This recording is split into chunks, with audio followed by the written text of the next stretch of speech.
Hello ou hola. On est dans un cap. Alors attendez, je vais vous dire ça tout de suite. Comment il s'appelle?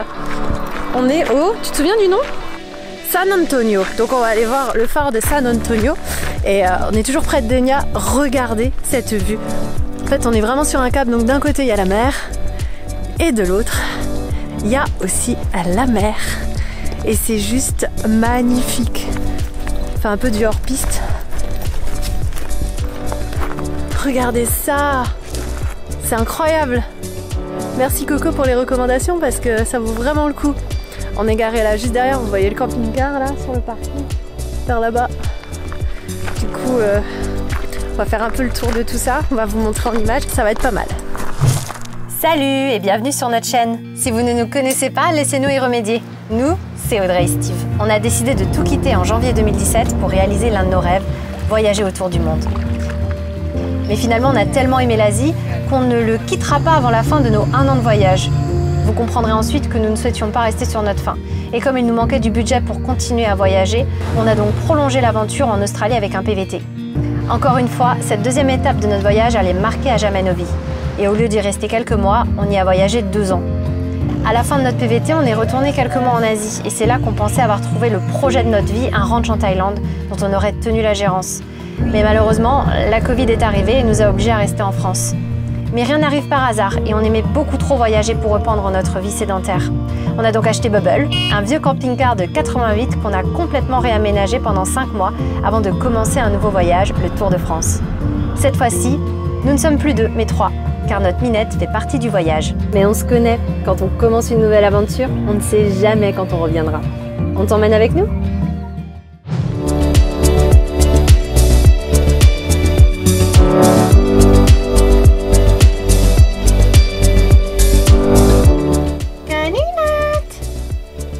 Regardez où elle s'est posée.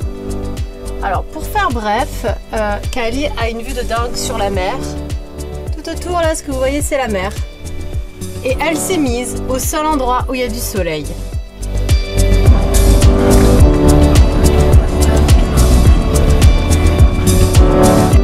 On est à présent au Cap Prim. C'est juste fabuleux. On est au milieu de la mer en fait, si on pourrait dire ça comme ça, sur une crête. Derrière moi là, je sais pas si vous voyez, mais il y a la roche là, la montagne où on était hier et qu'on a gravi. Tout au bout là-bas, c'est là où on était juste avant, où il y a le phare. Et maintenant on est ici, sur le Cap Prim. Il y a des petits rochers et tout, c'est magnifique. On va vous montrer ça en vidéo. C'est parti ?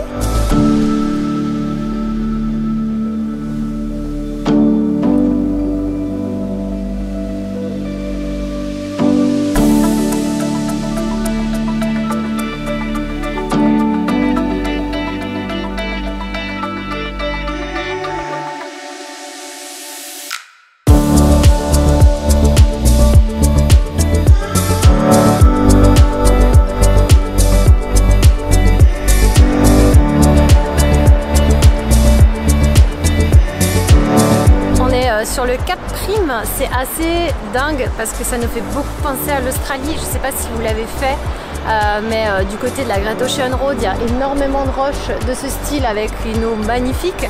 Et sinon, le sud, quoi. Toute la partie Adélaïde sur la Null Arbor Road, c'est incroyable. Je ne sais pas si vous voyez la biodiversité. Et en bas, vous allez voir en vidéo, mais on voit des coraux incroyablement beaux. Apparemment, on peut voir des dauphins aussi, mais on n'en a malheureusement pas vu. On va un peu descendre parce qu'il y a une crique un peu plus bas et l'eau elle est turquoise. On n'a pas encore vu d'eau turquoise en Espagne. On a hâte de vous montrer. Bon, changement de plan, on a décidé de quitter la côte provisoirement et juste pour la nuit. On a trouvé un free camp pas trop mal dans les terres.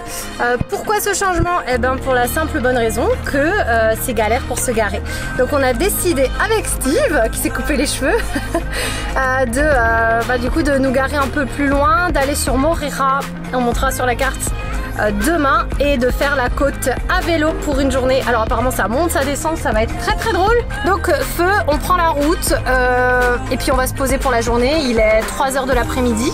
Voilà, la nuit tombe à 6h, on sera un peu en avance. Ça nous permettra de préparer notre vélo trip de demain. On a hâte. À toutes.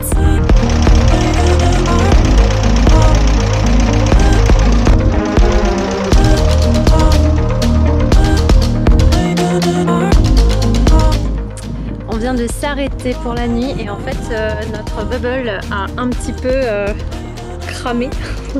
Bon, en fait on sait pas trop mais il y a eu de la fumée qui est sortie, ça nous arrive de temps en temps quand, parce qu'on a une petite fuite d'huile donc ça fume un peu. Sauf que là ça s'arrêtait pas et ça venait de derrière des plaques isolantes qu'il y a autour du capot.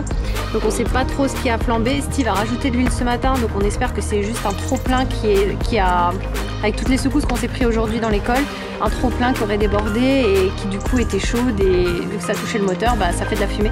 On espère que c'est ça. Donc là il est en train d'appeler le garagiste de chez nous là qui nous a tout remis bien le camping-car pour avoir son avis en lui envoyant la vidéo et tout. Parce qu'il ne faudrait pas qu'on abîme Bubble. Et s'il y a quelque chose à faire pour remédier à ça, on espère que tout va bien se passer, on vous tient au courant.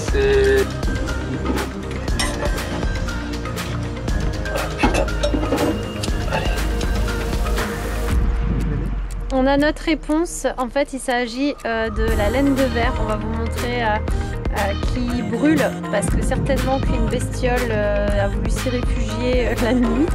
Donc il a grignoté, on a un énorme trou et ça touchait le pot d'échappement et tout ce qu'il y a autour. Merci au garage Bauer pour les éclaircissements au téléphone, c'est confirmé. Donc on va retirer tout ça, enfin Steve essaye et je vais aller l'aider là pour tout retirer. Ouais, j'enlève tout ça. Non mais regardez. Tout ça là, ça a été bouffé, cramé, ça puait la mort. Est-ce qu'on offre une bière à Steve? Hola. On est à Calpe, on commence à peine les visites parce que ça fait 2 jours qu'on était à la bibliothèque pour travailler. Et devant moi se trouve une vue incroyable parce que ce qu'il faut savoir à Calpe, c'est qu'il y a plusieurs points d'intérêt. Donc déjà d'une la ville qui fait un peu penser à Saint-Tropez, donc c'est pas vraiment ce qui nous attire, mais c'est toujours intéressant de voir ce côté-ci d'Espagne. Il y a aussi cet énorme rocher où on va passer dans une grotte pour aller la découvrir de l'autre côté avec un point de vue incroyable sur la mer et sur tous les alentours. Bien qu'on ait déjà la vue sur la ville, vous allez voir. Et puis il y a les salines aussi où se trouvent des flamants roses qu'on a tellement hâte de voir et de vous montrer. Voilà, dans les grandes lignes c'est ça. Après il y a plein de montagnes que vous verrez au loin qu'on peut aussi randonner, mais comme il risque de pleuvoir, pas sûr qu'on puisse le faire. C'est parti.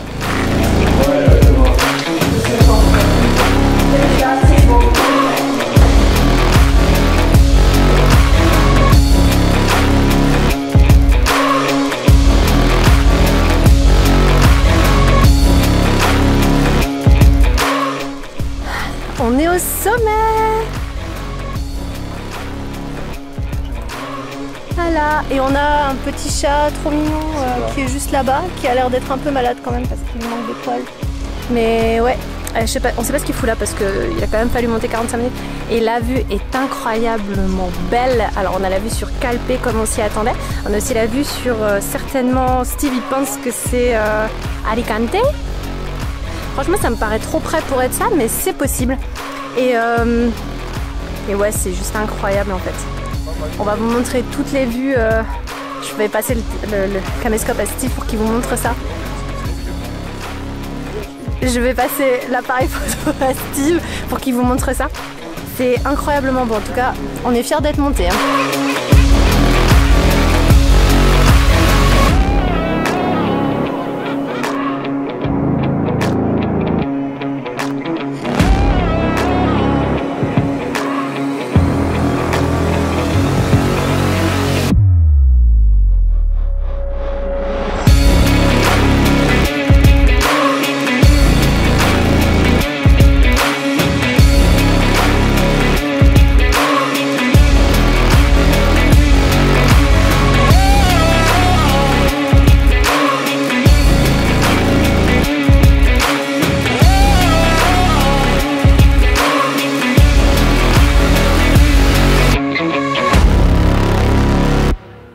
J'ai du chocolat.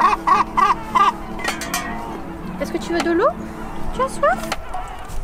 À mon avis, tu as des flaques d'eau ici. Tu veux un peu d'eau? On est arrivé en haut, c'est juste génial, mais il faut absolument qu'on descende déjà. Et la pluie commence à nous encercler un peu partout, donc on a peur de se prendre la pluie pour descendre, ça serait vraiment compliqué parce que ça glisse beaucoup.